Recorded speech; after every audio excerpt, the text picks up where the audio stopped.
ఏమండే ఏమండోయ్ ఆ, దాహం వేస్తుంది, కొంచెం మంచీలు పట్టరండి. అలాగే. డాడీ ఎన్నిసార్లు చెప్పాను నీకు ఏంటి? మమ్మీని ఆ, ఆ, ఏమండి అని పిలవద్దని. ఏంట్రా ఇలాంటి ప్రశ్న వేసావు? మీ అమ్మ ఎవరనుకుంటున్నావురా? సాధారణమైన లేడీ కాదురా, ద గ్రేట్ హోటల్ యజమాని అప్పుల అప్పారావు ఏకైక పుత్రికరా మీ అమ్మ. మీ అమ్మకి పెళ్లి నిశ్చయమైంది. కళ్యాణ మండపంలో ఒకటే జన సందోహం. మరి పెళ్లికి పెద్దలందరూ వచ్చారు, చుట్టాలందరూ వచ్చారు.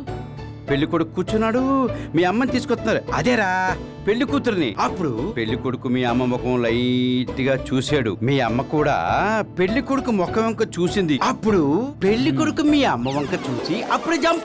తర్వాత మా యజమాని కాళ్ళు చేతులు ఆడలేదురా, పరువు పోయింది. అప్పుడు వెంటనే నన్ను చూసి ఇలా రా అన్నాడు.